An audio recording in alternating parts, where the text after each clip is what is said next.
വിഷയം അവതരിപ്പിക്കുക എന്ന ലക്ഷ്യത്തോടുകൂടെ ഇവിടെ എത്തിയത്. പക്ഷേ അതിനുള്ള സമയം എത്രമേൽ ലഭ്യമാകുമെന്ന വലിയ ശങ്ക എനിക്കുള്ളതുകൊണ്ട് വളരെ ചുരുങ്ങിയ ചില കാര്യങ്ങളിലേക്ക് മാത്രം നിങ്ങളുടെ ശ്രദ്ധ ക്ഷണിച്ച് ഞാൻ അവസാനിപ്പിക്കുകയാണ്. ഇന്ത്യ ഇന്ന് നമ്മെ സംബന്ധിച്ചിടത്തോളം നമ്മുടെ രാജ്യം അഭിമുഖീകരിക്കുന്ന വലിയ പ്രശ്നങ്ങളിലൂടെ കടന്നു പോവുകയാണ്. മുസ്ലിങ്ങളെ സംബന്ധിച്ചിടത്തോളം അവർക്ക് മതപരമായ ഇസ്ലാമിക ജീവിതത്തിന് ഈ രാജ്യത്തിൻ്റെ ഭരണകൂടം സമ്മതിക്കുന്നൊരവസ്ഥയിൽ നിന്ന് വ്യത്യസ്തമാകുമോ എന്ന് പേടിക്കുന്ന ഒരു ഘട്ടത്തിലൂടെയും കൂടെയാണ് നമ്മൾ കടന്നു പോകുന്നത്. Common civil code, uniform civil code എന്ന പേരിൽ രാജ്യത്ത് പൊതുവായൊരു നിയമം കൊണ്ടുവരണം എന്ന ചില വാദഗതികൾ ഉയർന്നു വരികയാണ്. അത്തരം വാദഗതികളുടെ സാധ്യതയും സാധുതയും ഏറെ ചർച്ച ചെയ്യപ്പെടേണ്ടി വരുന്ന വിധം അങ്ങനെ ഒരു നിയമം രാജ്യത്തിൻ്റെ വൈവിധ്യങ്ങൾക്കിടയിൽ സാധ്യമാകുമോ എന്നത് തന്നെയും ഒരുപാട് ആലോചിക്കപ്പെടേണ്ട ഒന്നാണ്. പക്ഷെ ഇന്നത്തെ നമ്മുടെ പ്രധാനമന്ത്രിയെ സംബന്ധിച്ചിടത്തോളം ആലോചനക്കപ്പുറത്ത് ചില എടുത്തുചാട്ടങ്ങൾ തന്നെയാണ് അദ്ദേഹത്തിൻ്റെ സ്വഭാവം എന്നതുകൊണ്ട് നമുക്ക് അദ്ദേഹത്തെ പേടിക്കേണ്ടി വരുന്നു. 1947 ഓഗസ്റ്റ് 14 അർദ്ധരാത്രി രാജ്യം സ്വതന്ത്രമാകുമ്പോൾ രാജ്യത്തിൻ്റെ കോൺസ്റ്റിറ്റ്യൂവൻ്റ് അസംബ്ലി അഥവാ രാജ്യത്തിൻ്റെ ഭരണഘടനാ നിർമ്മാണ സഭ എന്ന് പറയുന്ന ഇന്നത്തെ ഈ പാർലമെന്റിൽ തന്നെ അന്ന് ആ നിർമ്മാണ സഭയുടെ ചെയർമാനായ ഡോക്ടർ ബി ആർ അംബേദ്കർക്ക് മുമ്പിൽ ഭരണഘടനാ സംബന്ധിയായ ചർച്ചകളിൽ പ്രധാനമായി വന്നത് ഭരണഘടനയുടെ മൗലികാവകാശങ്ങൾ എന്ന് പറയുന്ന ഭരണഘടനയുടെ 3-ാം പാർട്ടാണ്. ഈ 3-ാം പാർട്ടിനു ശേഷമുള്ള ചർച്ചകളിൽ ഈ അനുച്ഛേദപ്രകാരം 31 മുതൽ 55 വരെയുള്ള ഭാഗത്ത്, 36 മുതൽ 51 വരെയുള്ള ഭാഗത്ത്, ആ ഭാഗത്തെ 4-ാം ഭാഗം എന്ന നിലയിൽ, അതായത് പാർട്ട് 4 എന്ന നിലക്കാണ് തിരിച്ചിട്ടുള്ളത്.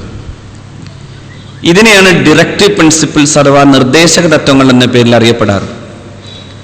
ഈ നിർദ്ദേശക തത്വങ്ങളെക്കുറിച്ചുള്ള ചർച്ചയിൽ പ്രത്യേകിച്ചും അത് മൗലികാവകാശങ്ങൾക്കു നേരെ ഓങ്ങുന്ന ഒരു വാളായുക്കുമോ എന്ന ചിന്ത വന്നപ്പോൾ ആ വിഷയ ചർച്ചകളിൽ ഏറ്റവും ശക്തമായി ഇടപെട്ടത് മഹാനായ ഖായിദെ മില്ലത്ത് മുഹമ്മദ് ഇസ്മായിൽ സാഹിബാണ്, മഹാനായ ബി പോക്കർ സാഹിബാണ്. ഈ മുസ്ലിം പക്ഷത്തു നിന്നുള്ള ഈ ശക്തമായ ഇടപെടലുകൾക്ക് മുമ്പിൽ അന്ന് ബി ആർ അംബേദ്കർ പറഞ്ഞൊരു വർത്തമാനം ഞാൻ ഓർക്കുന്നു. രാജ്യത്തെ മുസ്ലിങ്ങളുടെ വിശ്വാസ പ്രമാണങ്ങളെ ചോദ്യം ചെയ്യുന്ന വിധത്തിലേക്ക് നമ്മുടെ യൂണിഫോം സിവിൽ കോഡിനെ കുറിച്ചുള്ള ഒരു തീരുമാനവും എടുക്കപ്പെടാൻ പോകുന്നില്ല. പക്ഷേ ഒരു ജനാധിപത്യ രാജ്യം അതിൻ്റെ സാമൂഹികമായ വികാസത്തിൻ്റെ ഏതെങ്കിലും ഘട്ടത്തിൽ ഒരു പൊതു നിയമത്തെ അംഗീകരിക്കേണ്ടി വരുന്നൊരു ഘട്ടം വരുമെങ്കിലാകാം എന്ന് മാത്രമേ നാം ആഗ്രഹിക്കുന്നുള്ളൂ.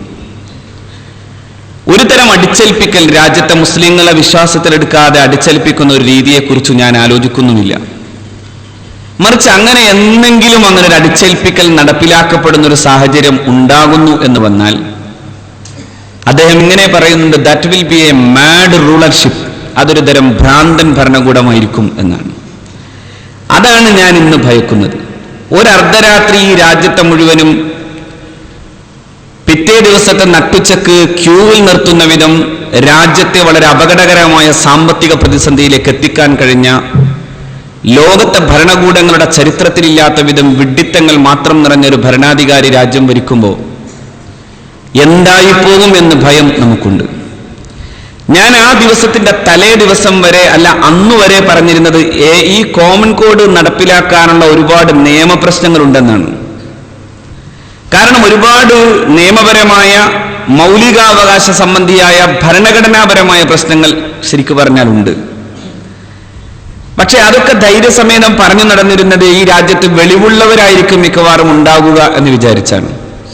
ഇത്ര വെളിവില്ലാത്തൊരു പ്രധാനമന്ത്രിക്ക് മുമ്പിൽ സാബൂതം കാത്തു നിൽക്കുന്ന ഒരു ജനതയുടെ മുമ്പിൽ ഇനി ഇതിനേക്കാളും അപ്പുറത്ത് മറ്റൊന്ന് വന്നാൽ പോലും മിണ്ടാനാകുമോ എന്ന് ഭയപ്പെടേണ്ടി വരുന്നു എന്നതിൻ്റെ മുമ്പിൽ നാം യൂണിഫോം സിവിൽ കോഡിനെയും ഭയപ്പെടുന്നു.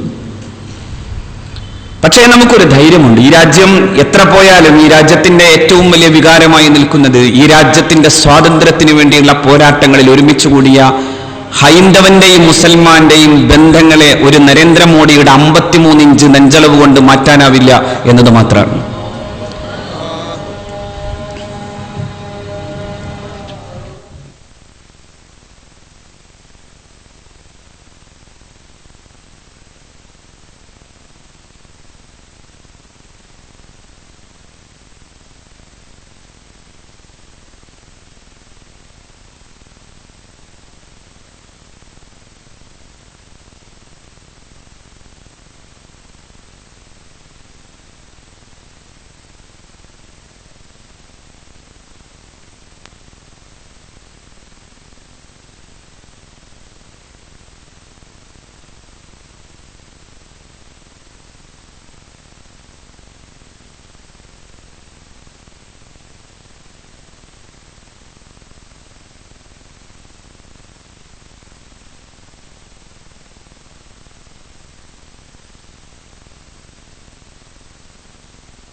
ഇത്തരമൊരു സാഹചര്യത്തിന്റെ മുമ്പിലാണ് നമ്മളുള്ളത്.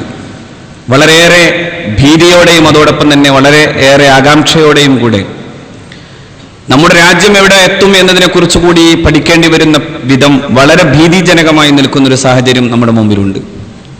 ഏക സിവിൽ കോഡ് എന്ന് പറയുമ്പോൾ സത്യത്തിൽ മുസ്ലിങ്ങളുടെ മാത്രം പ്രശ്നമായി അതിനെ കാണേണ്ടതില്ല. കാരണം അങ്ങനൊരു നിയമം ആ രീതിയിൽ അങ്ങനെ കൊണ്ടുവരിക എന്ന് പറഞ്ഞതിന്റെ അർത്ഥം രാജ്യത്തിന്റെ വൈവിധ്യങ്ങളെ മുഴുവനും തച്ചു തകർക്കുക എന്നതാണ്. രാജ്യത്തെ ഹിന്ദു ജനതയിൽ തന്നെ എത്രയോ വൈവിധ്യങ്ങളുണ്ട്. ഞാൻ അതിനെ കൂടുതൽ വിശാലമായ അർത്ഥത്തിൽ വിശദീകരിക്കുന്നില്ല. പക്ഷെ ഇപ്പോൾ നമ്മുടെ മുമ്പിലുള്ള പ്രശ്നം ഞാനത് ചുരുക്കി പറയാൻ ആഗ്രഹിക്കുന്നു. കാരണം വളരെ പരിമിതമാണ് എൻ്റെ മുമ്പിലുള്ള സമയം. നമ്മുടെ രാജ്യത്ത് ഷാബാനു ബീഗം കേസുണ്ടായിരുന്നു 1985. അതുപോലെ തന്നെ ഒരു ഷഹീറ ബാനുവാണ് ഇപ്പോൾ സുപ്രീം കോടതിയുടെ മുമ്പിലെത്തിയത്. ഇന്ത്യയുടെ സുപ്രീം കോടതിയുടെ മുമ്പിൽ അവർ പറയുന്നു മുത്തലാഖ് നിരോധിക്കണമെന്ന്. ആരോ ഇസ്ലാമിക ശരീഅത്തിനെ ഏറ്റവും കൂടുതൽ സങ്കുചിതമായി ചുരുക്കിക്കൊണ്ടുവന്ന് മുത്തലാഖാണ് ഇസ്ലാമിക ശരീഅത്ത് എന്ന് വരുത്തി തീർക്കാനുള്ള ശ്രമത്തിന്റെ ഭാഗമായി ഇന്ത്യയുടെ സുപ്രീം കോടതിയിൽ ഈ സ്ത്രീ ചെന്ന് പറയുന്നത് എനിക്ക് ഏറ്റവും പ്രധാനപ്പെട്ട ആവശ്യമായി വരേണ്ടത് ഈ മുത്തലാഖ്, ട്രിപ്പിൾ തലാഖ് നിരോധിച്ചു കിട്ടണമെന്നാണ്. യഥാർത്ഥത്തിൽ ഷഹീറ ബാനുവിന്റെ കഥ എന്തെന്നറിയോ? 10 കൊല്ലമായി ഭർത്താവിൽ നിന്ന് ശക്തമായ പീഡനവും അമ്മായിയമ്മയുടെ പീഡനവും ഏക്കുന്ന പെണ്ണാണ് ഷഹീറ ബാനു. ഒരു തലാഖോ മറ്റോ ചെയ്തു കഴിഞ്ഞതിനു ശേഷം പിന്നെയും കൂടുകയും ചെയ്തതാണ്. നിരന്തരമായ പീഡനങ്ങൾ എന്ന് പത്രങ്ങൾ വിശദീകരിക്കുന്നു. യഥാർത്ഥത്തിൽ ഈ സ്ത്രീയെ സംബന്ധിച്ചിടത്തോളം ഈ ഭർത്താവെന്ന് പറയുന്ന കാലമാടനിൽ നിന്ന് തനിക്ക് മോചനം കിട്ടാനുള്ള വാതിൽ തുറക്കണമെന്നാണോ അടക്കണമെന്നാണോ അവൾ ബുദ്ധിപൂർവ്വം പറയേണ്ടത്? നമ്മൾ ആലോചിച്ചൊക്കെ നമ്മുടെ ലോജിക്കില്ലേ? 985 ഈ ബീഗം ഷാബാനു കേസുമായി ബന്ധപ്പെട്ടാണ് 986 മുസ്ലിം വിമൻ പ്രൊട്ടക്ഷൻ ആക്ട് വരുന്നത്. മഹാനായ ഗുലാം മഹ്മൂദ് ബനാത്വാല സാഹിബാണ് ആ ബില്ല് ഇന്ത്യയുടെ പാർലമെന്റിൽ അവതരിപ്പിച്ചത്. ഗുലാം മഹ്മൂദ് ബനാത്വാലയെ മഹാനെന്ന് വിളിച്ചാൽ ആർക്കെങ്കിലും വല്ലതും തോന്നുമെങ്കിൽ ഞാൻ 2 വട്ടം അല്ല 1000 വട്ടം വിളിക്കാൻ തയ്യാറാണ്. കാരണം ഇന്ത്യൻ മുസൽമാന്റെ ശരീഅത്ത് സംബന്ധിയായ കാര്യത്തിൽ എന്തു രാഷ്ട്രീയമെന്ന് ചോദിക്കുന്നവർ ആലോചിക്കണം. ശരീഅത്തിനെ സംരക്ഷിക്കപ്പെട്ടത് ഖായിദെ മില്ലത്തും അതുപോലെ തന്നെ ബീപോക്കർ സാഹിബും ഇരുന്ന നിർമ്മാണ സഭയിലാണ്. ചില തലേക്കെട്ടുകാരന്റെ ചോദ്യമാണ്, രാഷ്ട്രീയക്കാരന് ഇവിടെ എന്തവകാശമെന്ന്. ഇന്ത്യയുടെ പാർലമെന്റിൽ അങ്ങനെ ഒരു ശബ്ദം മുഴങ്ങിയില്ലായിരുന്നുവെങ്കിൽ, മൗലികാവകാശ തത്വങ്ങൾക്കു നേരെയാണ് രാജ്യത്ത് നിങ്ങൾ കൊണ്ടുവരാൻ പോകുന്ന ഈ യൂണിഫോം സിവിൽ കോഡ് എന്ന് പറയാൻ ആളില്ലായിരുന്നുവെങ്കിൽ ഇതെന്നേ നടക്കുമായിരുന്നു. അപ്പൊ രാഷ്ട്രീയം എന്ന് പറയുന്നതിന് മതവുമായി വലിയ ബന്ധമുണ്ട്. അതുകൊണ്ടാണ് 85 ഇത് സംബന്ധമായി ഇന്ത്യയുടെ സുപ്രീം കോടതിയാണ് പറഞ്ഞത്, CRPC 125 പ്രകാരം ബീഗം ഷാബാനുവിന് അവളുടെ ഭർത്താവിൽ നിന്ന് മെയിൻ്റനൻസ് കൊടുക്കണം. അതിനാണ് ആയത്തോതിയത്. വലിൽ മുത്തല്ലഖാത്തി മത്താഉൻ ബിൽ മഅറൂഫി ഹഖ്ഖൻ അലൽ മുത്തഖീൻ എന്ന ആയത്തോതി. കോടതി ആയത്തോതി. നമ്മുടെ നാട്ടിലെ ചില ആളുകൾ ഖുർആനും ഹദീസും വെച്ച് നേർക്കുനേരെ വ്യാഖ്യാനങ്ങളുടെ പിന്നാലെ പോകുന്നത് പോലെ പോകേണ്ടി വന്നു കോടതിക്ക്. യഥാർത്ഥത്തിൽ നമ്മുടെ കോടതികൾ അങ്ങനെ പോയിരുന്നില്ല. അതാണ് വസ്തുത. 956 ബീരാൻകുട്ടി വേഴ്സസ് പാത്തുമ്മ ഉമ്മ എന്ന് പറയുന്ന ഒരു കേസുണ്ട് മദ്രാസ് ഹൈക്കോടതിയിൽ. മദ്രാസ് ഹൈക്കോടതിയിലെ ഈ കേസും അതുപോലെ തന്നെ അതിന് തൊട്ടു മുമ്പ്, അതായത് ബ്രിട്ടീഷ് ഇന്ത്യയുടെ കാലത്ത് ബ്രിട്ടീഷ് പ്രീവി കൗൺസിൽ വിളിച്ചിട്ടുള്ള ഒരു കേസും രണ്ടും ഒരുമിച്ച് വായിക്കാണ് ഞാൻ. കാരണം ഇത് രണ്ടും കൂടി ഒരുമിച്ച് പറയുന്നതിന്റെ പ്രധാനപ്പെട്ട കാരണമുണ്ട്. പ്രീവി കൗൺസിലിന്റെ ജഡ്ജ്മെന്റ് ഇതാണ്: ഇസ്ലാമിക ശരീഅത്ത് വിശുദ്ധ ഖുർആന്റെ വ്യാഖ്യാനം പ്രഗത്ഭരായ മദ്ഹബിന്റെ ഇമാമിയങ്ങൾ നടത്തിയതാണ്. അതിനപ്പുറം പറയാൻ ഞങ്ങൾ ആളല്ല. അങ്ങനെയാണ് പറഞ്ഞത്. It would be wrong for the courts to put their own construction on Quran. തെറ്റായി പോകും ഖുർആൻ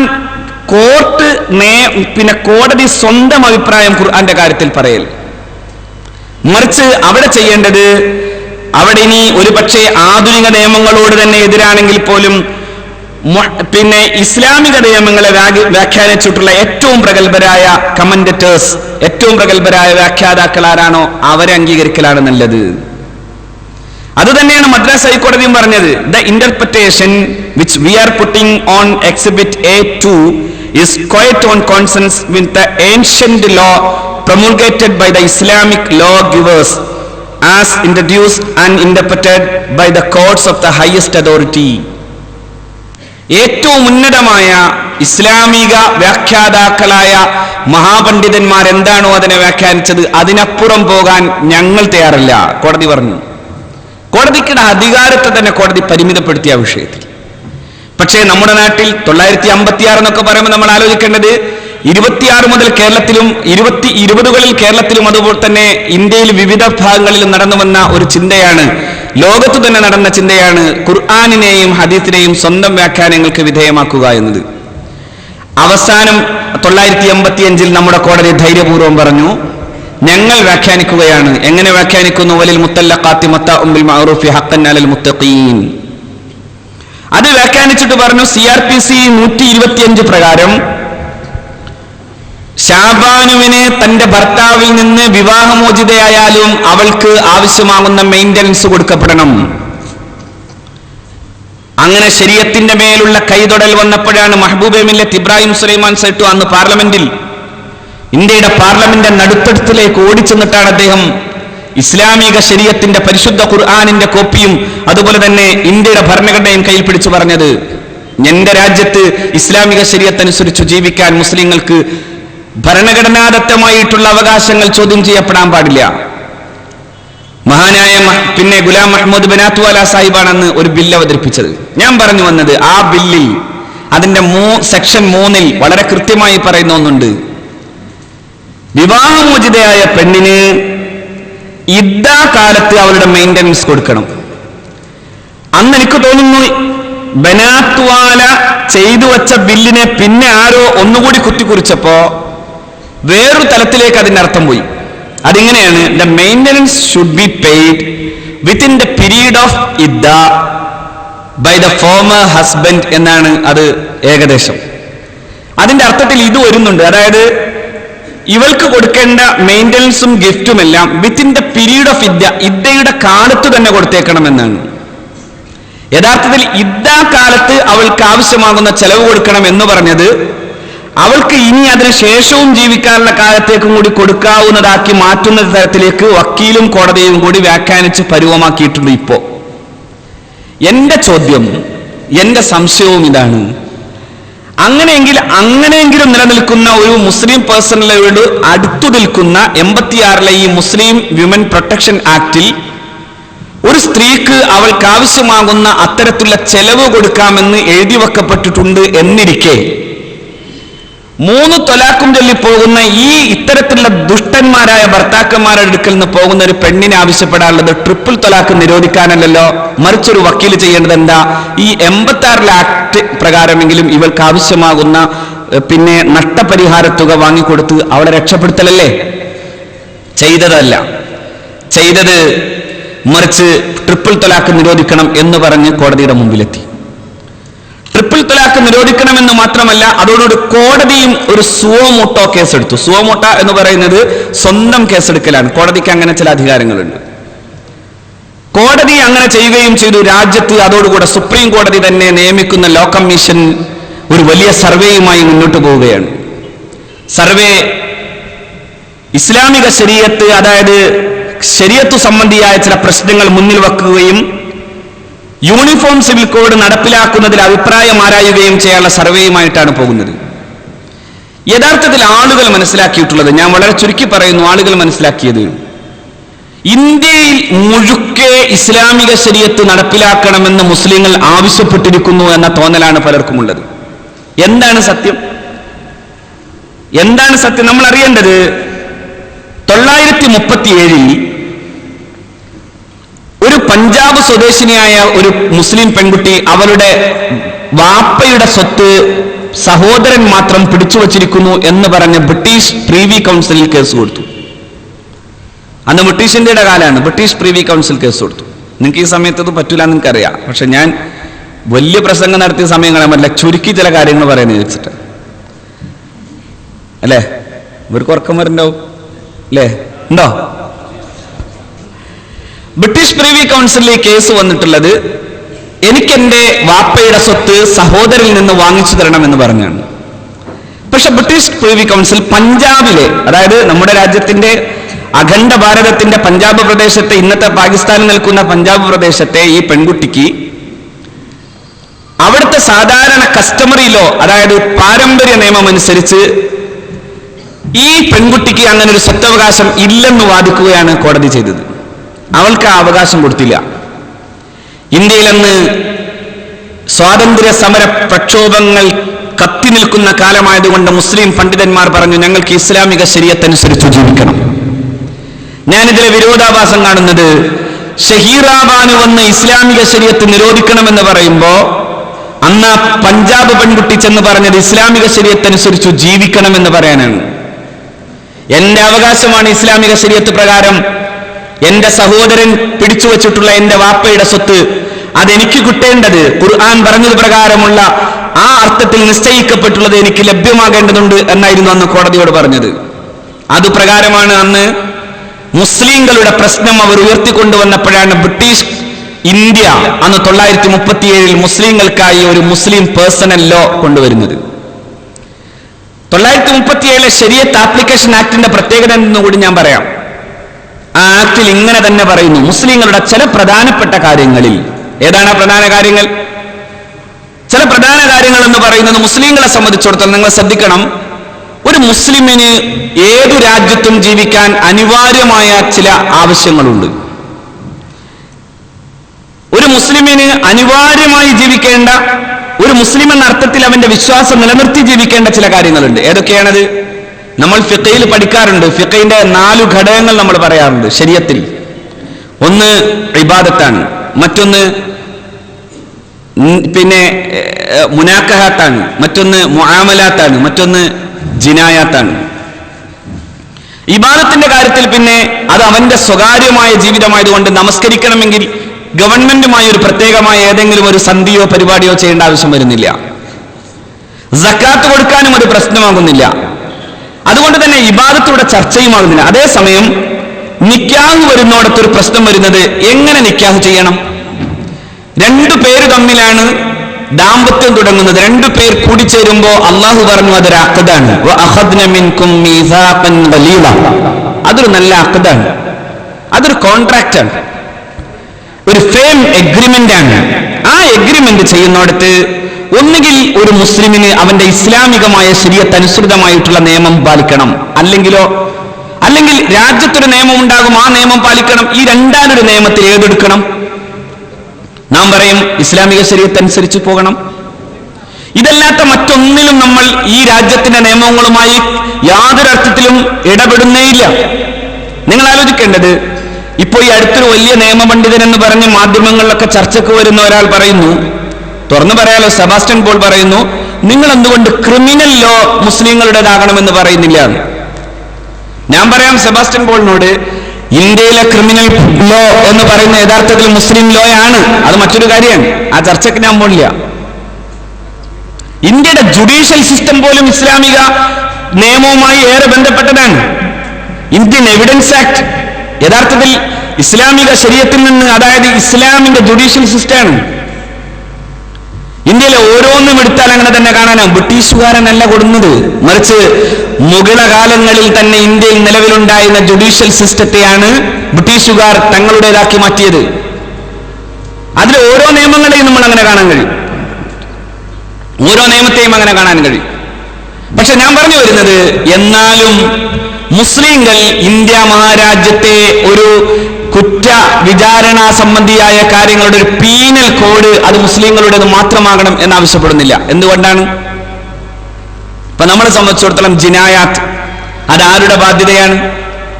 ജിനായത്ത് ഒരു വ്യക്തിയുടെ ബാധ്യതയല്ല. ഒരാൾ പറയാണ് 3 വഖത്തേ ഉള്ളൂ നമസ്കാരം എന്നൊരാൾ പറഞ്ഞാൽ, അയാളെ കൊണ്ടുപോയി ആരും കാണാത്തോടത്ത് വച്ച് അയാളെ ശരിപ്പെടുത്തി പിന്നീട് അങ്ങനെ ഒരു കൊലപാതകത്തിന്റെ പരിപാടിയുടെ പേരിൽ നിരന്തരം പേടിക്കേണ്ടി വരില്ല നന്നായി ഫിഖ് പഠിച്ചൊരു പണ്ഡിതന്. എന്തുകൊണ്ടില്ല? അത്തരം കാര്യങ്ങൾ ചെയ്യേണ്ട ഒരു ബാധ്യതയും വ്യക്തിപരമായോ സമൂഹം എന്ന നിലയിലോ ഏൽപ്പിക്കപ്പെടുന്നില്ല അള്ളാഹുവിന്റെ ദീൻ. അതുകൊണ്ട് തന്നെ നമ്മുടെ നാട്ടിൽ ഒരുവൻ കള്ളു കുടിച്ചു എന്നതിന്റെ പേരിൽ ആ കള്ളു കുടിച്ചിറങ്ങുമ്പോഴേക്കും അവനെ ഹദ്ദടിക്കാൻ വേണ്ടി നമ്മൾ തീരുമാനിക്കാൻ എന്തധികാരമാണ് നമുക്കുള്ളത്? ഒരാൾ പരസ്യമായി കൃത്യം ഷർത്തത്ത ഒരു വ്യഭിചാരം ചെയ്താൽ ആ ഷർത്തത്ത വ്യഭിചാരത്തിന് ആവശ്യമാകുന്ന ഹദ്ദ് ചെയ്യണമെന്ന് പറയാൻ എന്തു രീതിയാണ്, എന്തധികാരമാണ് നമുക്കുള്ളത്? ആ അധികാരം നമ്മുടെ ബാധ്യതയല്ല. അതുകൊണ്ടാണ് പ്രവാചകർ പുങ്കവർ മുഹമ്മദ് റസൂലുള്ളാഹി സ്വല്ലല്ലാഹു അലൈഹി വസല്ലമ തങ്ങളുടെ പേരിൽ പോലും വളരെ മോശമായി പറയുമ്പോഴും ഫിഖ് പഠിച്ച പണ്ഡിതൻ സംയമനം പാലിച്ചതും ഫിഖ് പഠിക്കാത്ത പൊട്ടൻ പോയി കൈവെട്ടിയതും. അതുപോലെ ഒന്നായിരിക്കണം ഇപ്പോ JCB എന്ന് കേൾക്കുമ്പോൾ ചിലർക്ക് പേടിക്കേണ്ടി വരുന്നതും. അതാണ് ഞാൻ സൂചിപ്പിച്ചത്. അതുകൊണ്ടാകണം ഭരണകൂടങ്ങളെ നിരന്തരം താങ്ങി നടക്കേണ്ട ഒരവസ്ഥയിലേക്ക് അവരെത്തിയത്. എന്തുകൊണ്ടാണ്? ഇത് നമുക്ക് ബാധ്യതയില്ലെന്ന് അവർക്ക് തിരിച്ചറിയാനായില്ല. അത് ആരുടെ ബാധ്യതയാണ്? അത് ഗവൺമെന്റുകളുടെ ബാധ്യതയാണ്. ഒരു ഇസ്ലാമിക് ഗവൺമെന്റ് ഉണ്ടെങ്കിൽ ആ ഗവൺമെന്റാണ് അത് ചെയ്യേണ്ടത്. ഞാൻ പറഞ്ഞു വരുന്നതിന്റെ ചുരുക്കം, അപ്പോ പിന്നെ എന്തിലേ നമുക്കൊരു മുസ്ലിം എന്ന അർത്ഥത്തിൽ ജീവിക്കേണ്ടതുള്ളൂ? നമ്മുടെ ദാമ്പത്യം, നമ്മുടെ അതുപോലെ തന്നെ വഖഫ് സംബന്ധിയായ കാര്യങ്ങൾ, മരണാനന്തര സ്വത്തുവീതങ്ങൾ, ഈ വിഷയങ്ങളിലൊക്കെ ഒരാൾക്ക് മുസ്ലിമായി ജീവിക്കാൻ ഇതെല്ലാം ആവശ്യമാണ്. ഒരു പെണ്ണിനെ 3 ത്വലാഖും ചൊല്ലിയതിനു ശേഷം ഒരുത്തനോട് ഗവൺമെന്റ് ആവശ്യപ്പെടാണ് നീ ഇവിടെ തന്നെ കെട്ടണം എന്ന് പറഞ്ഞാലോ എന്തു ചെയ്യും? ഗവൺമെന്റിനോട് നമുക്ക് പറയേണ്ടി വരും, അതായത് ഭരണഘടനാനുസൃതിയായി എന്റെ സ്വകാര്യമായ സ്വാതന്ത്ര്യത്തെയാണ് ഗവൺമെന്റ് കൈയിടുന്നത് എന്ന് പറയാൻ നമുക്ക് അവകാശമുണ്ട്. എന്തുകൊണ്ടുണ്ട്? ഞാനൊരു മുസ്ലിമായി ജീവിക്കുമ്പോൾ എന്റെ ഇസ്ലാമിക ജീവിതത്തിൽ നാളെ പാരത്രിക ലോകത്ത് ചോദ്യം ചെയ്യുന്നതാണ്, ഇവളെ ഇസ്ലാമിക ശരീഅത്ത് പറയുന്ന പ്രകാരമല്ലാതെ ഇവളെ വിവാഹം ചെയ്യാൻ എനിക്ക് അനുവാദമില്ല എന്നത്. അപ്പൊ ഈ അർത്ഥത്തിൽ ഇതൊന്നും ഞാൻ പറയുന്നു, നാം ഒരു 3 വഖത്തെ നമസ്കാരമുള്ളൂ എന്ന് പറഞ്ഞയാളെ കൊന്നിട്ടില്ല എന്നതിന്റെ പേരിൽ പടച്ചവന്റെ മുമ്പിൽ നമുക്കൊന്നും പറയേണ്ടില്ല. പരസ്യമായി എല്ലാ ഷർത്തുമൊത്ത ഒരു വ്യഭിചാരം നടന്നതിന്റെ പേരിൽ അയാൾക്കെതിരെ ഹദ്ദ് നടത്തിയിട്ടില്ല എന്നതിന്റെ പേരിൽ നമുക്ക് റബ്ബിന്റെ മുമ്പിൽ വിചാരണ നേരിടേണ്ടി വരില്ല. അതേസമയം നീ നിന്റെ ഭാര്യയെ വിവാഹം ചെയ്യുന്നിടത്ത് അള്ളാഹുവിന്റെ ദീനിന്റെ ഷർത്തുകൾ പാലിക്കാതെയാണ് വിവാഹം ചെയ്തതെങ്കിൽ നാളെ റബ്ബിന്റെ മുമ്പിൽ അതിന് വിചാരണ നേരിടേണ്ടി വരും. ഈ ബോധമുള്ളത് കൊണ്ടാണ് ഇതിൽ ചുരുങ്ങിയത്. ആ ചുരുങ്ങിയെടുത്ത് നിന്നാണ് ഈ സെക്ഷൻ ഇങ്ങനെ തന്നെ പറയുന്നത്, ഈ പറയപ്പെട്ട ഇത്തരം വിഷയങ്ങളിൽ, പരിമിതമായ വിഷയങ്ങളിൽ, the law of decision in cases where the parties are Muslims shall be the Muslim personal law. ആ പറയപ്പെട്ട, അതായത് വിവാഹാനന്തരമായി ഉണ്ടാകുന്ന ഇത്തരം വിഷയങ്ങൾ, അതുപോലെ തന്നെ പിതൃസ്വത്തുമായി അല്ലെങ്കിൽ മരണാനന്തര സ്വത്തുമായി ബന്ധപ്പെട്ട കാര്യങ്ങൾ, ഇത്തരം കാര്യങ്ങൾ എന്ന് പറഞ്ഞ 10 വിഷയങ്ങളിൽ the law of decision, തീരുമാനമെടുക്കേണ്ടത് where the parties are Muslims, മുസ്ലിങ്ങൾ തന്നെയാണ് ഇതിൽ കക്ഷികളെങ്കിൽ shall be the Muslim personal law. അങ്ങനെ വന്നാൽ മുസ്ലിം പേഴ്സണൽ ലോ മതി. ഇത്രേ പറഞ്ഞിട്ടുള്ളൂ. ഇതിലെന്താണ് ഒരു അമുസ്ലിമുമായി ബന്ധപ്പെട്ട പ്രശ്നം? ഈ ആളുകൾ പറയുന്നത് കേട്ടാൽ മുസ്ലിങ്ങൾക്ക് ഇവിടുന്ന് എന്തോ വകവെച്ച് കൊടുക്കണമെന്ന് പറയുന്നത് പോലെയാണെന്ന് തോന്നും. 2 പേര് മുസ്ലിങ്ങളാവുകയും അവർക്ക് കാര്യത്തിൽ ഇസ്ലാമിക ശരീഅത്തനുസരിച്ച് തന്നെ പോകണമെന്ന് തീരുമാനിക്കപ്പെടുകയും ചെയ്താൽ കോടതി ആ രീതിയിലേ തീരുമാനിക്കൂ എന്നേ ഉള്ളൂ. അതാണ് shall be the Muslim personal law. ഇനി ഒരു പെണ്ണ് പറയാണ്, എനിക്ക് ഏതായാലും ആ വിവാഹമൊന്നും പറ്റൂല, നിക്കാഹ് കഴിക്കാൻ ഞാനില്ല എന്ന് പറഞ്ഞാൽ ഇവിടെ കൃത്യമായി രാജ്യത്ത് 955 സ്പെഷ്യൽ മാരേജ് ആക്ട് ഉണ്ട്. പോകാം, നമുക്കെന്താ കുഴപ്പം? പണ്ട് മഹാനായ ഉമർ ഖാലിദ് തങ്ങൾ പറഞ്ഞു എന്ന് കേട്ടിട്ടുണ്ട്. ഞാനതിന്റെ മുഴുവൻ ചരിത്രപരമായ പിൻബലവും പറയുന്നില്ല, പക്ഷെ എന്നാൽ ഒരു രസകരമായ തമാശ പോലെ ആലോചിച്ചുകൊണ്ട് പറയാം. പലിശ എനിക്കൊന്ന് ഹലാലാക്കി തരണമെന്ന് ഒരാൾ പറഞ്ഞു. മഹാനവർ ഓടിച്ചു. രണ്ടാമതും ചെന്നു, പിന്നെ പലപ്പോഴും ചെന്നു. അവസാനം പറഞ്ഞു, നിന്റെ വാപ്പാടെ പേരെന്താ വെച്ചു? വാപ്പാടെ പേരും പറഞ്ഞു. നിന്റെ പേരെന്താ വെച്ചു? പേരും പറഞ്ഞു കൊടുത്തു. എന്നാൽ നിനക്കാവാന്ന് പറഞ്ഞു. പണ്ഡിതന്മാരും മഹാന്മാരായ ആലിമീങ്ങൾ അതുപോലെ മറ്റുള്ളവരൊക്കെ ആലോചിച്ചു, എന്താ മൂപ്പരങ്ങനെ പറയാൻ കാരണം? അവസാനം മൂപ്പരടുത്ത് സംശയം ചോദിച്ചപ്പോൾ പറഞ്ഞു, അവൻ അള്ളാന്റെ ദീന്റെ ശരീഅത്ത് ആവശ്യമില്ലെങ്കിൽ പിന്നെ ഞാൻ അതായിട്ട് നടക്കേണ്ട കാര്യമില്ലല്ലോ, അവൻ അവന്റെ വഴിക്ക് പോകാം. മുസ്ലിം പേഴ്സണൽ ലോ ആവശ്യമുള്ളവരോട് മാത്രമാണ് മുസ്ലിം പേഴ്സണൽ ലോ അനുസരിച്ച് ജീവിക്കണമെന്ന് ഈ നിയമം പറയുന്നുള്ളൂ. അതിനപ്പുറം ഒരു പെണ്ണ് പറയുന്നു അല്ലെങ്കിൽ ഒരാണ് പറയുന്നു അതല്ല എനിക്ക് വേണ്ടതെന്ന് പറഞ്ഞാൽ രാജ്യത്ത് നിയമമുണ്ടെന്ന്. രാജ്യത്ത് അങ്ങനെ ഒരു നിയമമില്ലാത്ത പോലെയാണ് ചില ആളുകൾ സംസാരിക്കുന്നത്. 955 സ്പെഷ്യൽ മാരേജ് ആക്ട് ഉണ്ട്. 955 തന്നെ ഹിന്ദു മാരേജ് ആക്ട് ഉണ്ട്. 1872 ക്രിസ്ത്യൻ പേഴ്സണൽ ലോ ഉണ്ട്, മാരേജ് ആക്ട് ഉണ്ട്. ഇതെല്ലാം നിലനിൽക്കുന്നു. ഓരോ വിഭാഗം ആളുകൾക്കും അവരവരുടേതായ പേഴ്സണൽ ലോ നിലനിൽക്കുന്നുണ്ട്. ഇതിലൊന്നും യാതൊരു തരത്തിലുള്ള തർക്കവും നമ്മുടെ രാജ്യത്തില്ല. പിന്നെ എന്തിനാണ് ഇന്ത്യയിലെ മുസ്ലിങ്ങളെ ഭീതിപ്പെടുത്തുന്ന വിധം ഒരു കോമൺ കോഡിനെ കുറിച്ച് ചർച്ച ചെയ്യുന്നത്? എന്നാൽ നിങ്ങൾ ആലോചിച്ച് നോക്കൂ, ഇതേ കോമൺ കോഡ് പറയുന്ന, യൂണിഫോം സിവിൽ കോഡ് പറയുന്ന ഈ ഡയറക്റ്റീവ് പ്രിൻസിപ്പിൾസിൽ ഏറ്റവും പ്രധാനപ്പെട്ട പറയുന്ന ഒന്നാണ്, ദളിത് ജനവിഭാഗങ്ങൾ ഉൾപ്പെടെയുള്ള സമൂഹത്തിലെ അധസ്ഥിത വിഭാഗത്തിന് ആവശ്യമാകുന്ന വിധത്തിൽ അവരെ സാമൂഹിക നീതിയുടെ കാര്യത്തിലും അവരെ ചൂഷണത്തിൽ രക്ഷപ്പെടുത്തുന്ന കാര്യത്തിലും ഗവൺമെന്റ് കൃത്യമായി ചില നടപടികൾ എടുക്കണം എന്ന് പറയുന്നു. ഇന്ന് ഇന്ത്യൻ പ്രധാനമന്ത്രി സഹോദരിമാരെ എന്ന് വിളിക്കണ്ടല്ലോ. സ്വന്തം ഭാര്യയെ ശൈശവ വിവാഹം നടത്തി മുത്തലാഖ് ചൊല്ലിയ ഒരു പ്രധാനമന്ത്രിയാണ് ഇന്ത്യയിലെ മുസ്ലിം പെണ്ണിനെ കുറിച്ച് സഹോദരി എന്ന് വിളിക്കുന്നത്. ആ സഹോദരിമാരെ കേൾക്കുമ്പോൾ ഇന്ത്യയുടെ പ്രധാനമന്ത്രി കേൾക്കേണ്ട ആദ്യത്തെ കണ്ണുനീരിന്റെയും തേങ്ങലിന്റെയും കരച്ചിലിന്റെയും ശബ്ദം തന്റെ നേരെ തന്നെ പ്രിയപ്പെട്ട ഗുജറാത്തിന്റെ മുഖ്യമന്ത്രി, അങ്ങ് വേണം ഈ നാട്ടിൽ എന്റെ വീടിന്റെ മുമ്പിൽ നിൽക്കുന്ന അക്രമകാരികൾ എന്റെ കുടുംബത്തെ മുഴുവനും നശിപ്പിക്കാൻ പെട്രോൾ ബോംബുകളുമായി വന്നു നിൽക്കുന്നു എന്ന് പറയുകയും ആക്ഷൻ എടുക്കണമെന്ന് പറയുമ്പോ നീ ചത്തു കിട്ടിയിട്ടില്ലേ എന്ന് ചോദിച്ച ഒരാൾ എന്നാണ് സക്കിയ എന്ന പാവപ്പെട്ട പെണ്ണ് ഇന്ത്യയുടെ സുപ്രീം കോടതിയുടെ മുമ്പിൽ പരാതി പറഞ്ഞത് ഇന്നത്തെ ഇന്ത്യൻ പ്രധാനമന്ത്രിയെ കുറിച്ച്. സക്കിയ എന്ന് പറഞ്ഞത് ഇഹ്സാൻ ജിഫ്രി എന്ന തന്റെ പ്രിയപ്പെട്ട ഭർത്താവിനെയും 30 അംഗ കുടുംബത്തെയും ഒരു പറ്റം ഭ്രാന്തന്മാർ, ഭീകരമായ തീവ്ര ഹിന്ദുപക്ഷത്ത് നിൽക്കുന്ന ഭ്രാന്തന്മാർ പെട്രോൾ ബോംബുകൾ കൊണ്ട് കത്തിച്ചു ചാമ്പലാക്കിയതിന്റെ കഥയാണ്. ആ പെണ്ണിന്റെ കണ്ണുനീര് കണ്ടിട്ടില്ലേ ഈ രാജ്യം? ഗുജറാത്തിലെ കലാപങ്ങളിൽ നിരന്തരമായി നാം കണ്ട വൈദവ്യത്തിന്റെ തീരാവേദനകൾ കാണാൻ കഴിയാത്ത പ്രധാനമന്ത്രിയാണ് മുത്തലാഖിനെ കുറിച്ച് പറയുന്നത്. സ്വന്തം അമ്മയുടെ കണ്ണുനീര് കാണാൻ കഴിയാത്ത പ്രധാനമന്ത്രി. നമ്മളൊക്കെ വാപ്പാനും ഉമ്മാനെയൊക്കെ ഒന്ന് രാഷ്ട്രീയത്തിന്റെ കളിക്ക് നിർത്തൂല. ഒരു രാഹുൽ അയാളുടെ 40ഓ 45ഓ വയസ്സിൽ പോയി ക്യൂ നിന്നതിന്റെ പേരിൽ 80ഉം 90ഉം വയസ്സുള്ള അമ്മയെ കൊണ്ടുപോയി ക്യൂ നിർത്തിയിട്ട് കാശ് വാങ്ങിപ്പിക്കുന്ന ഒരു പ്രധാനമന്ത്രിക്ക് രാജ്യത്തെ പെണ്ണുങ്ങളെ കുറിച്ച് പറയാൻ എന്തധികാരം? നിങ്ങൾ ആലോചിച്ച് നോക്കൂ. ആദ്യം ചെയ്യേണ്ട ഒരുപാട് പണിയില്ല. ദലിത് അധസ്ഥിത വിഭാഗത്തിന്റെ കാര്യത്തിലാണ് ഏറ്റവും പ്രധാനപ്പെട്ട നടപടി എടുക്കേണ്ടതെന്ന് ഈ പറയപ്പെടുന്ന ഈ ഡയറക്ടീവ് പ്രിൻസിപ്പിൾസ് പറയുന്നു.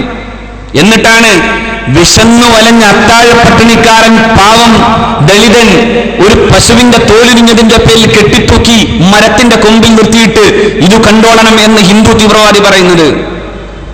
ഇവിടെ ശരീഅത്താണ് പ്രശ്നമെങ്കിൽ ഇവിടെ സ്പർദ്ധയാണ്, ഭിന്നതയാണ്, ധ്രുവീകരണമാണ് പ്രശ്നമെന്ന് 1000 വട്ടം പറയാൻ സാധ്യമാകുന്ന ആയിരക്കണക്കിന് തെളിവുകളാണെന്ന് വർത്തമാന ഇന്ത്യ നിരന്തരം പറഞ്ഞുകൊണ്ടിരിക്കുന്നത്.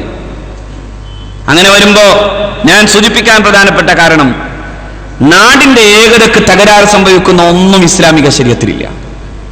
വിശദീകരിക്കുന്നില്ല. തലാഖ് സംബന്ധിയായ കാര്യങ്ങളിൽ പോലും അള്ളാഹുവിന്റെ ദീൻ എത്ര മനോഹരമായി പറഞ്ഞതാണ്. തലാഖ് ഉണ്ടോ മറ്റുള്ളവർക്ക്? ഇവിടെ വക്കീലന്മാരുണ്ടെങ്കിൽ ചോദിക്കട്ടെ, ഒരു ഡൈവോഴ്സ് നടത്തി കിട്ടാൻ വേണ്ടി എത്ര കൊല്ലം നടക്കണം? ഇപ്പോ എല്ലാവരും ദാമ്പത്യം തുടങ്ങുന്നത് നല്ല നിലക്കാണ്. സ്വർഗത്തിലേക്കും കിട്ടണമെന്നൊക്കെ വലിയ ദുആ ചെയ്താൽ തുടങ്ങാം. പക്ഷേ എവിടെയെന്ന് വെച്ച് കുടുങ്ങിയാലോ? കുടുങ്ങിയതൊന്ന് തിരിഞ്ഞു കിട്ടണമല്ലോ. അങ്ങനെ വരുന്നിടത്ത് എന്തു ചെയ്യും? ക്രൈസ്തവ വിശ്വാസാചാര പ്രകാരം പറയുന്നു, സ്വർഗത്തിലല്ലാതെ ഇത് പിരിക്കാൻ പറ്റൂല, കാരണം ദൈവം കൂട്ടിയതാണ്. പിന്നെ അവസാനം എങ്ങനെ പിരിയാന്നറിയോ? അടുക്കളയിൽ ഒരു ഗ്യാസ് പൊട്ടി, ഭാര്യ മരിച്ചു, ഭർത്താവ് രക്ഷപ്പെട്ടു. കാരണം മുപ്പരാളെ ചെയ്തത്. എന്താ കാരണം? ഇതൊന്ന് ഇനി അല്ലാതെ മറ്റൊരു കാരണത്താൽ രക്ഷപ്പെടാൻ സാധ്യതയില്ല. അവസാനം സഭയെ നിർബന്ധിപ്പിച്ച് അതിനൊരു നിയമം കൊണ്ടുവരുമ്പോഴും കാണാൻ കഴിയുന്നത് കോടതിയുടെ വരാന്തയിൽ ഡൈവോഴ്സ് കിട്ടാൻ നിരങ്ങി നീങ്ങുന്ന കുടുംബങ്ങളെയാണ്. ഇതെത്ര സുഖാണ്. അങ്ങനെ സംഭവിക്കുന്ന ഒരു പ്രൊസീജിയർ ശരിയായ രീതിയിൽ അള്ളാഹുവിന്റെ വിശുദ്ധ ഖുർആൻ പറയുന്ന പ്രകാരം നടപ്പിലാക്കിയിട്ട് അതു സംബന്ധമായി മഹല്ലുകളും അതുപോലെയുള്ള ആളുകളും കാര്യങ്ങൾ മനസ്സിലാക്കുകയും ചെയ്താൽ നല്ല നിലക്കല്ലേ കൈകാര്യം ചെയ്യപ്പെടാൻ സാധ്യമാവുക. അതുകൊണ്ടല്ലേ കേരളത്തിന്റെ മുഖ്യമന്ത്രി കേരളത്തിന്റെ നിയമസഭയിൽ കഴിഞ്ഞ 2-3 ആഴ്ചകൾക്ക് മുമ്പ് കൃത്യമായി കണക്ക് പറഞ്ഞല്ലോ. ആ കണക്കിൽ എന്താ ഉള്ളത്? ആ കണക്കിൽ ഇങ്ങനെ തന്നെ പറഞ്ഞു, ഈ ഒരൊറ്റ കൊല്ലം 12,000 ചില്ലുവാനും കേസ് വന്നിട്ടുണ്ട്. 300 ചില്ലുവാനും കേസേ മലപ്പുറം ജില്ലക്കുള്ളൂ. ആകെ മലപ്പുറം ജില്ലയല്ലേ പ്രശ്നം. അവിടെ തീപ്പൊട്ടിക്കൊള്ളി ഒരിച്ചെങ്ങാനും പൊട്ടിയ അത് ഹിരോഷിമയിൽ പൊട്ടിയ ബോംബിനേക്കാൾ വലിയ ഉഗ്രസ്ഫോടനാണ്. ഇനി അവിടെ ജനിച്ചാലോ അത് വരാഹ ജന്മാണ് അല്ലേ? വരാഹം എന്ന് പറയാതെ അതിന്റെ നാടൻ മലയാളം പറയാൻ എനിക്ക് ഈ ഉസ്താദുമാരെയും നിങ്ങളെയും മുന്നിൽ വെച്ച് പറയാൻ പേടിയുണ്ട്. പക്ഷേ ഗോപാലകൃഷ്ണൻ മഹാഭാഗവതർ ഓർക്കണം, കേരളം കണ്ട ഏറ്റവും പ്രഗത്ഭരായ ഹൈന്ദവ പണ്ഡിതന്മാർക്ക് ജന്മം നൽകിയത് ആ വരാഹ ജില്ലയാണ്. ആ ജില്ലയാണ്. നാരായണീയം എന്ന് പറയുന്ന ഹൈന്ദവ സൂർത്തവന്റെ നെഞ്ചു ചേർത്ത് പിടിക്കുന്ന നാരായണീയത്തിന്റെ കർത്താവ് മേൽപ്പത്തൂർ നാരായണ ഭട്ടതിരി ജന്മം നൽകപ്പെട്ടത് മലപ്പുറം ജില്ലയിലാണ്. ഗുരുവായൂർ ക്ഷേത്രത്തിന്റെ മുന്നിലിരുന്ന് നിങ്ങളുടെ സവർണ കൃഷ്ണൻ എനിക്ക് വേണ്ട, പക്ഷേ എന്റെ കൃഷ്ണൻ ഗുരുവായൂരമ്പലത്തിന്റെ ഉള്ളിലിരിക്കുന്ന കൃഷ്ണൻ ഗുരുവായൂരപ്പൻ എന്ന് പറഞ്ഞ പുണ്ടാനമാണ് ഞാനപ്പാൻ എഴുതിയത്. ആ പുണ്ടാനം പെരിന്തൽമണ്ണയിലൂടെ കടന്നുപോയാൽ നമുക്ക് കാണാൻ കഴിയുന്നതാണ് അല്ലേ? പുണ്ടാനൻ നമ്പൂരിയാണ്. അധ്യാത്മ രാമായണത്തിന്റെ കർത്താവാകുന്ന പിന്നെ എഴുത്തച്ഛൻ, തുഞ്ചത്ത് എഴുത്തച്ഛൻ. ഇനി പോകട്ടെ, കേരളത്തിന്റെ സാംസ്കാരിക രാഷ്ട്രീയ രംഗത്തെ കൊടുങ്കാറ്റ് പോലെ കടന്നു വന്ന ഏതഭിപ്രായ വ്യത്യാസങ്ങളുണ്ടെങ്കിലും കേരളത്തിന്റെ ഈ ചുറ്റുവട്ടത്തിരുന്ന് ലോക കമ്മ്യൂണിസത്തെ തന്റെ തൂലിക കൊണ്ട് പരിഭാഷപ്പെടുത്താനും അത് സംബന്ധമായി ഏറ്റവും മനോഹരമായ അർത്ഥത്തിലുള്ള വ്യാഖ്യാനങ്ങൾ ചെയ്യാനും കഴിഞ്ഞ പ്രഗത്ഭനായ ഇ എം ശങ്കരൻ നമ്പൂതിരിപ്പാട്, ഏലംകുളം മനക്കലെ ഇ എം ശങ്കരൻ നമ്പൂതിരിപ്പാടാണ്. ആ ഏലംകുളം മനക്കല EM ശങ്കരൻ നമ്പൂതിരിപ്പാടിന്റെ ഉസ്താദ് എന്ന ചരിത്രകാരന്മാർ പറയുന്ന VT നമ്പൂതിരിപ്പാട്, VT ഭട്ടതിരിപ്പാട് മലപ്പുറം ജില്ലയിലാണ്. നീ ജന്മത്തിന്റെ കുഴപ്പമാണെങ്കിൽ ഞാൻ പറയാം, ഇന്ത്യ കണ്ട ഏറ്റവും പ്രഗത്ഭനായ റോക്കറ്റ് ശാസ്ത്രകാരൻ ആരാണ്? അത് APJ അബുൽ കലാമാണ്. ഇന്ത്യയുടെ സ്വാതന്ത്ര്യത്തിന് വേണ്ടിയുള്ള പോരാട്ടത്തിൽ ഏറ്റവും ശക്തമായി നിന്ന മൗലാന മുഹമ്മദ് അലി ജൗഹർ ഉൾപ്പെടെ എത്ര പ്രഗത്ഭർ. അപ്പോ നമ്മുടെ നാട്ടിലെ അസഹിഷ്ണുതകൾ പെരുക്കാൻ ആവശ്യമാകുന്ന തരത്തിലാണ് യഥാർത്ഥത്തിൽ ഈ പ്രശ്നത്തെ നമ്മൾ കാണേണ്ടത്. പക്ഷെ ഒന്നുണ്ട്, നാം കൃത്യമായ ബോധവൽക്കരണങ്ങൾ നടത്തേണ്ടതുണ്ട്. എന്താണ് ശരീഅത്തെന്ന് ആളുകളെ പഠിപ്പിക്കാൻ അള്ളാഹു തന്നൊരു അവസരമായി ഇതിനെ കണ്ടുകൊണ്ട് തന്നെ എന്താണ് ത്വലാഖ് എന്ന് പഠിപ്പിക്കേണ്ടതുണ്ട്. മുത്തലാഖ്, അള്ളാഹു ത്വലാഖ് പോലും അഷ്റഫുൽ ഖൽഖ് സല്ലല്ലാഹു അലൈഹി വസല്ലം അബ്ഗദുൽ ഹലാൽ എന്നല്ലേ പറഞ്ഞത്? അബ്ഗദുൽ ഹലാൽ. ഖിസാസിനെ കുറിച്ച് അള്ളാഹുവിന്റെ റസൂൽ അങ്ങനെ ഒരു വാക്ക് പറഞ്ഞിട്ടില്ല. ഒരാളെ കൊന്നാൽ അയാൾക്ക് പകരമായി പ്രതിക്രിയ ചെയ്യേണ്ട ഒരു ഗവൺമെന്റിന്റെ തീരുമാനം എടുക്കപ്പെടുന്നിടത്ത് ആ ഖിസാസ് അബ്ഗദുൽ ഹലാലാണെന്ന് പുണ്യനബി പറഞ്ഞില്ല. അതേസമയം ത്വലാഖ് അബ്ഗദുൽ ഹലാലാണ്. അബ്ഗദുൽ ഹലാലി ഇൻദല്ലാഹി അത്വലാഖ്. പുണ്യ റസൂൽ സല്ലല്ലാഹു അലൈഹി വസല്ലം തങ്ങൾ പറഞ്ഞു. മഹാനായ ഉമർ ബിൻ ഖത്താബ് തങ്ങളെ കുറിച്ച് ശറഹുൽ മുഹദ്ദബ് തന്നെ രേഖപ്പെടുത്തുന്നത് കാണാം. കാന ഉമറു ഇദാ ഉതിയ ബിറജുലിൻ ത്വല്ലഖ ഇംറഅതഹു സലാസൻ ഔജഅ ലഹ്റഹു എന്ന് സയ്യിദുനാ ഫാറൂഖ് റളിയല്ലാഹു തആല അൻഹുവിന്റെ ഖിലാഫത്തിന്റെ കാലത്തെ കുറിച്ച് പറയുന്നുണ്ട്. കാന ഉമർ ബിൻ ഖത്താബ് തങ്ങളായിരുന്നു ഇദാ ഉതിയ ബിറജുലിൻ, ഇദാ ഉതിയ ബിറജുലി ആണെങ്കിൽ നമുക്ക് പറയാമായിരുന്നു അവിടെ ഒരാൾ മാത്രമാണെന്ന്. അങ്ങനെയല്ല. ഇദാ ഉതിയ ബിറജുലിൻ, ഏതെങ്കിലുമൊക്കെ ആളുകൾ അങ്ങനെ മഹാനവകളുടെ മുമ്പിൽ കൊണ്ടുവരപ്പെട്ടാൽ, ത്വല്ലഖ ഇംറഅതഹു സലാസൻ, ഭാര്യയെ 3 ത്വലാഖും ചൊല്ലിയ മുത്തലാഖ് വീരനെ എങ്ങാനും മഹാനവകൾ കണ്ടാൽ ഔജഅ ലഹ്റഹു, നല്ല അടി കൊടുക്കുമായിരുന്നു എന്നർത്ഥം. ഔജഅ ലഹ്റഹു. അപ്പോ ഇസ്ലാമിന്റെ പാരമ്പര്യം ഇതിനെതിരായിരുന്നു. പക്ഷേ ഇങ്ങനൊരു വാതിൽ എന്തിനു തുറക്കപ്പെട്ടു? ആ വാതിൽ അനിവാര്യമായ സമയത്ത് മാത്രം തുറക്കാൻ വേണ്ടി വച്ചത് മാത്രമാണ്. വിമാനത്തിന്റെ എക്സിറ്റ് ഡോറുകൾ വിമാനം പറക്കുമ്പോൾ തുറക്കാനുള്ളതല്ല, കുടുങ്ങിയാൽ തുറക്കാനുള്ളതാണ്. അതുകൊണ്ട് ആ എക്സിറ്റ് ഡോറാണ് സത്യത്തിൽ ത്വലാഖ്. ആവശ്യമായ അനിവാര്യമായ ഒരു ഘട്ടം വന്നാൽ മാത്രം തുറക്കേണ്ടതാണ്. ഞാൻ പറയുന്നത് അങ്ങനെ നിർമ്മിക്കപ്പെട്ട, അങ്ങനെ വ്യവസ്ഥ ചെയ്യപ്പെട്ട ഒരു പദ്ധതിയാണ് പരിശുദ്ധ ദീനുൽ ഇസ്ലാം. ആ നിലയിൽ ശരീഅത്തിനെ പഠിക്കാനും ശരീഅത്ത് സംബന്ധമായ കാര്യങ്ങളെ കൃത്യമായി പറയാനും നല്ലൊരു ചാൻസ് എന്ന നിലയിൽ തന്നെ ഇതിനെ ഉപയോഗിക്കാൻ അള്ളാഹു തൗഫീഖ് ചെയ്യുമാറാകട്ടെ. ഒരുപാട് വിഷയങ്ങൾ സംബന്ധമായി പറയുന്നുണ്ട്. പക്ഷേ ഞാൻ ഏതായാലും സമയം എടുക്കുന്നില്ല. കാരണം സത്യത്തിൽ ട്രെയിൻ സമയം വളരെ തൊട്ടടുത്ത് നിൽക്കുന്നു. ഇനി ഒരു നമസ്കാരമെങ്കിലും നിർവഹിക്കേണ്ടതുണ്ട്. അത് കഴിഞ്ഞു പോകണം ഇൻഷാ അല്ലാഹ്. അള്ളാഹു നമ്മുടെ ഈ കൂടൽ, നമ്മുടെ ഈ പിരിയൽ, നമ്മുടെ ഈ യോജിപ്പുകൾ അള്ളാഹു സ്വർഗത്തിലും യോജിക്കാനുള്ള കാരണമാക്കി തരട്ടെ. വാഖിറു ദഅ്വാനാ അൽഹംദുലില്ലാഹി റബ്ബിൽ ആലമീൻ. അസ്സലാമു അലൈക്കും.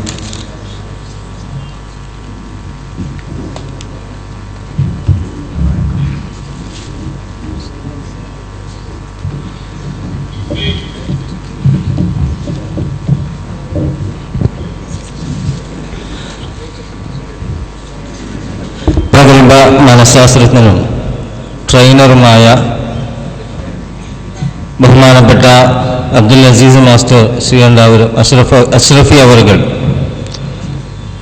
ഹെൽപ്പ് ലൈൻ ഹാപ്പി ലൈഫ് എന്ന ജീവിതം, സന്തോഷ ജീവിതം എന്ന വിഷയം അധികരിച്ചുകൊണ്ട് നമുക്ക് നല്ലൊരു ക്ലാസ് എടുക്കാൻ പോവുകയാണ്. ഈ ക്ലാസ് ഏറ്റവും ഉപകാരപ്പെടുക മുത്തഅല്ലിമുകൾക്കും ചെറുപ്പക്കാർക്കുമാണ് എന്നുകൂടി അറിയിക്കുന്നു. എല്ലാവരും ആദ്യാവസാനം അത് സാഗൂതം വീക്ഷിക്കണം, ശ്രവിക്കണമെന്ന് അഭ്യർത്ഥിക്കുന്നു. ഹലോ.